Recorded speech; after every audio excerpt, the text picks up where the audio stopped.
Hey guys, welcome back to the channel and thank you for checking out today's video. Hopefully the audio and video sounds okay because I'm filming on a new phone and I'm not using my camera anymore because it's just been giving me too many problems. So until I get a new camera, I'll probably be filming on this, and I'm not mic'd up today just because it's later in the evening, there's less traffic, and it's just a headache to get all that set up. But anyways, a quick little spoiler alert. The next video you see after this one hopefully will be posted on Sunday. So this one will come out the day before.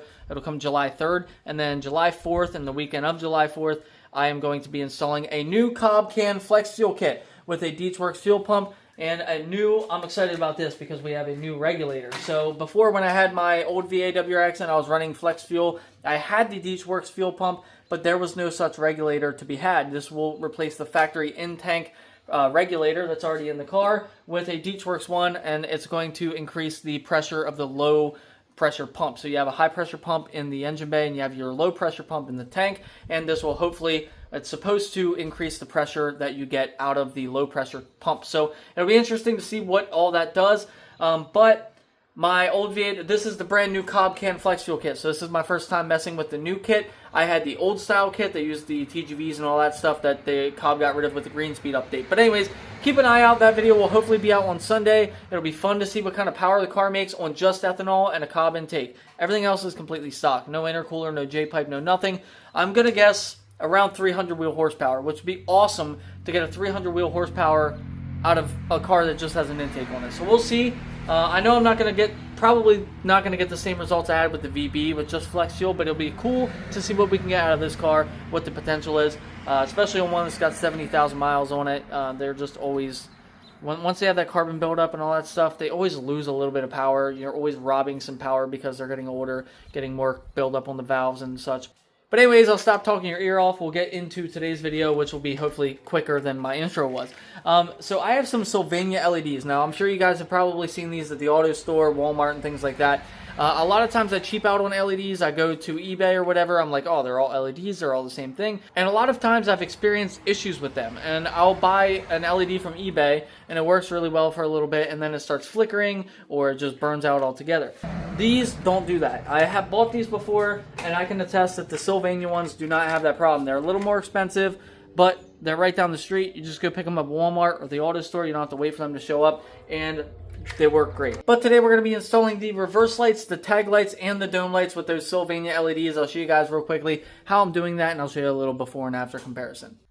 So I believe I'm going to start with the dome light. We'll just flick that off, and then we can take a screwdriver and just get it right in between there and start to pry down on it. If you need to, you can switch to a different tool. If you have a plastic removal tool that won't scratch, that will work best, but this is on the ceiling, so I'm not worried about it if it does scratch a little bit. And we just get that out, and this bulb might be hot because it was just on, but we just pull that sucker out just like that. And then we take our new Sylvania one and we just pop it in. Might have to pull back just a little bit on that. This one actually might be slightly larger than the factory one. And then we'll spin this and then verify that it works. And then you can put your cover back on. Real nice and easy. So then for the reverse lights, we will just pop the trunk. We'll grab our pry tool here and grab our LEDs. We'll lift up on the trunk, and then I've already taken the clips out, but there's going to be two plastic clips here. You'll just pop those out. Then you will pull this down like so. And your reverse bulb is going to be this one right here. You'll just twist it to the left, pull it out, and then you'll pull the bulb out like that and put the new one in, which are the LEDs that are already in here. Pop those in, put them back in, twist to the right, and push this back, reinstall your clip. Now for these stupid tag lights up here, we are going to have to remove all these clips in here to get underneath this liner. So we got 1, 2, 3, 4, 5, 6, 7, 8 clips. I'm missing 2 of them, but we'll just pop those out with our clip tool and remove this liner. So with that liner popped out, we can just grab our bulb, twist left, pull it out, remove it with your fingers, and then we can grab our new one.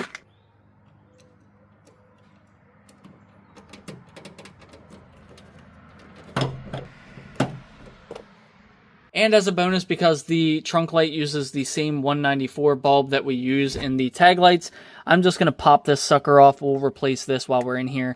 And there it is. That sucker is going to be hot. I'm going to use this microfiber, grab onto it and remove it, and plug in our new 194 bulb.